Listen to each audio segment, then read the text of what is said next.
Hey guys, thanks for tuning in today. In today's video, I'm going to be talking about the spending strategies my wife and I use to save lots of money every single month compared to national average numbers.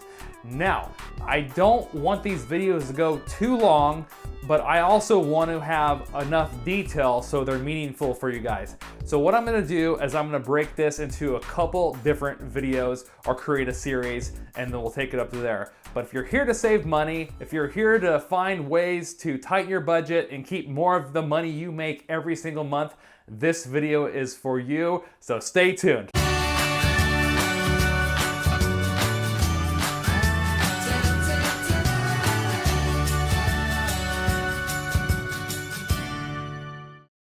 I am MK the CPA, and along with my sidekick Chipper. As you guys know, on this channel, we teach you things that you were not taught in school, such as personal finances, investing, taxes, and so much more. These are videos that are gonna help you save time, money, and frustration of you trying to figure this out all on your own. So if you're new to this channel, please consider subscribing because we make new videos for you guys every single week. All right guys, as we dive into the video, the first thing I want you to know, just for full transparency purposes, is that the national averages I'm going to be discussing in this video relate to numbers and articles I found online. That's just where I'm pulling the detail. Now, the only reason I'm pulling that detail is so we have something to compare what we're saying we're saving versus what the national averages are.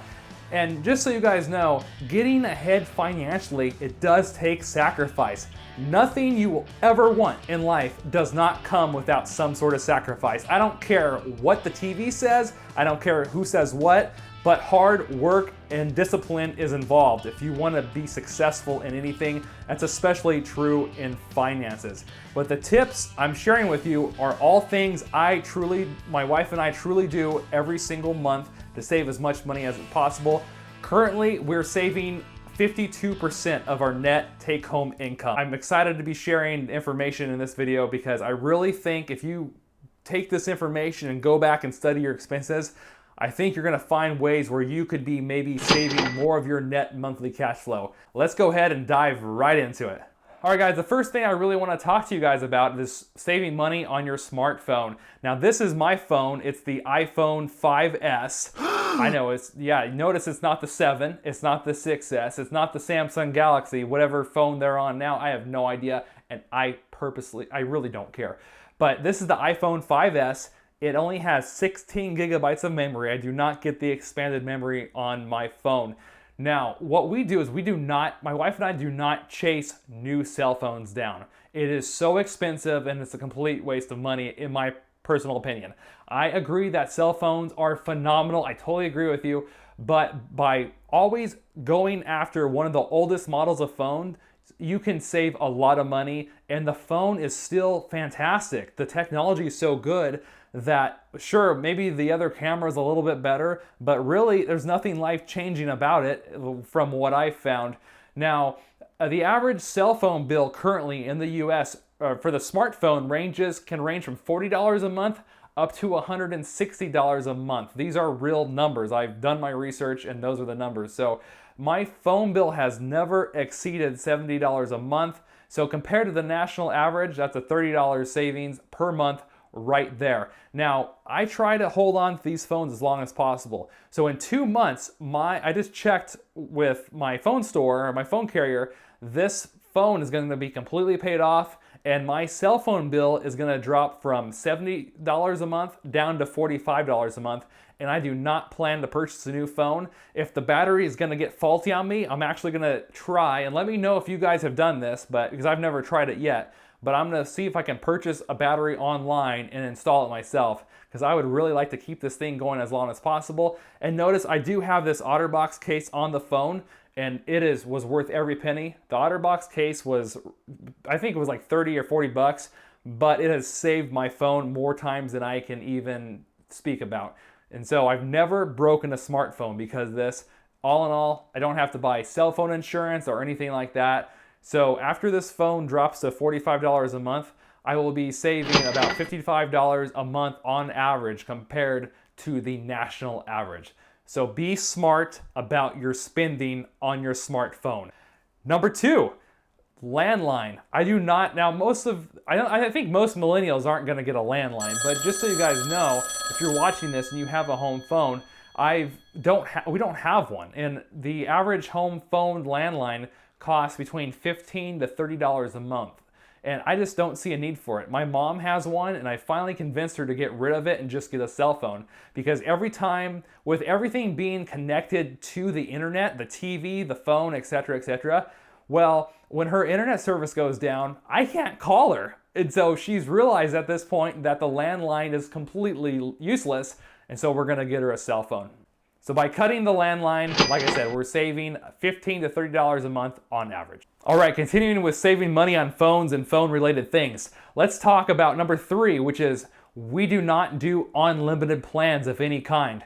There's unlimited plans for car washes, unlimited plans for golfing, there's unlimited plans for data uses on cell phones. And I think the data usage plans on a cell phone are a great example. I have never paid for an unlimited plan. They can be very pricey, and I do have internet that I purchased for my own home, but what I found by tracking your usage, and I think if you track your own usage too, you might find this for yourself. But due to the nature of my life and my work, I'm pretty much always around Wi-Fi internet.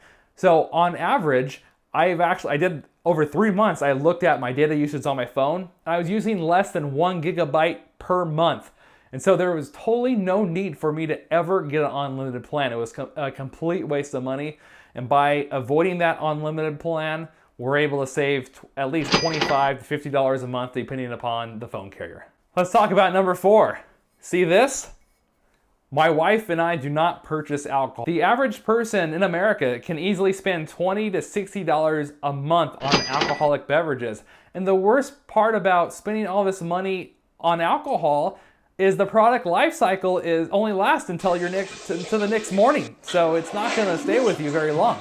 Number 5, home cooked meals is how we save a lot of money. And I know this is a really common one, but it's so true. Now, from my research online, I found that the average American, or average person, is spending $232 a month on average eating meals out. And I don't know if you guys knew this, because I didn't, but the average person goes out 18 to 20 times per month. So it can really add up fast. Food has gotten so expensive, especially as minimum wage increases keep increasing, that even a restaurant like McDonald's or even Subway, it can really add up quick. So even it can be $5 to $10 per meal. And if you go to a sit-down dining establishment, it can easily be $10 to $20 or more per meal, especially once you add the tip. Now, I do go out sometimes. I'm not gonna say I don't, but really guys, you can save a tremendous amount of money just by cooking more for yourself and just eating food that you buy from the store. So with statistics like that, you could easily see how a person could spend a couple $100s per month just eating out. And food is one of the most crucial and most expensive parts of the average person's budget. Currently, I spend between $60 to $80 a month, or we spend between $60 to $80 per month eating out.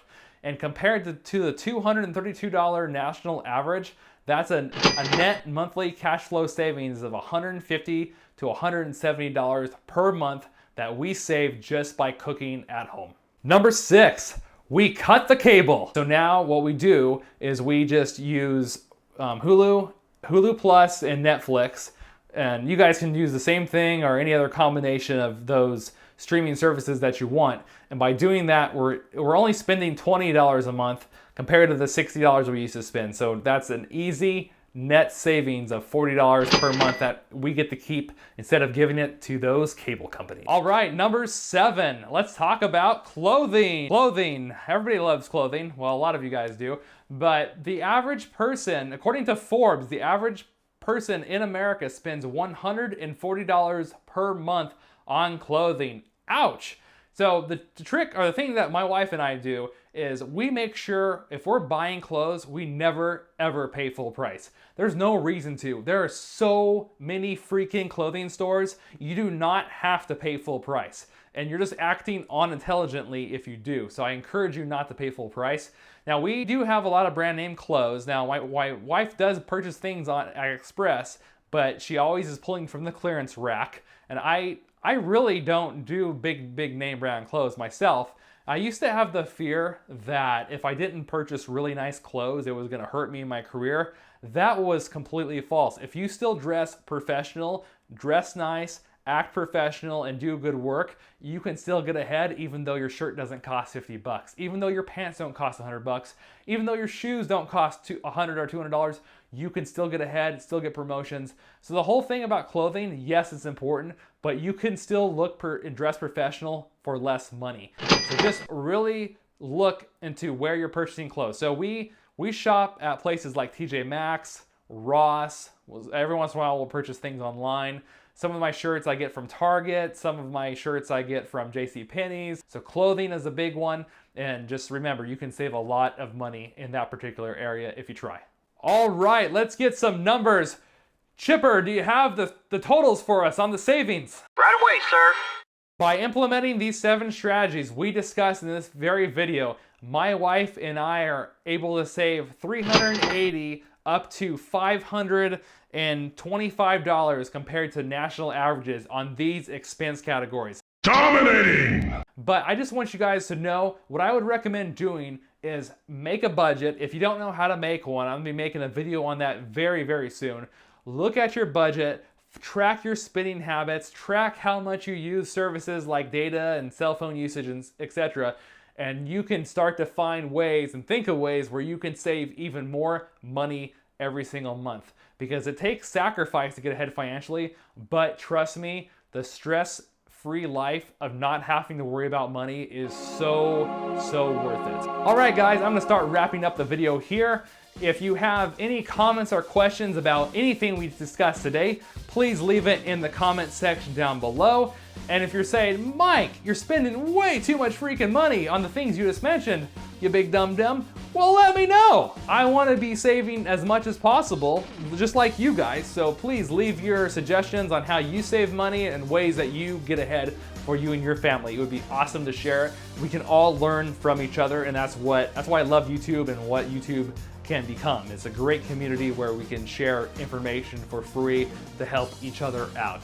Now, if you liked the video, please do not forget to hit that like button before you leave, especially if you learned even one new thing today, because these videos I make for you guys are really meant to help you get further and farther ahead in your life by you spending time watching these videos.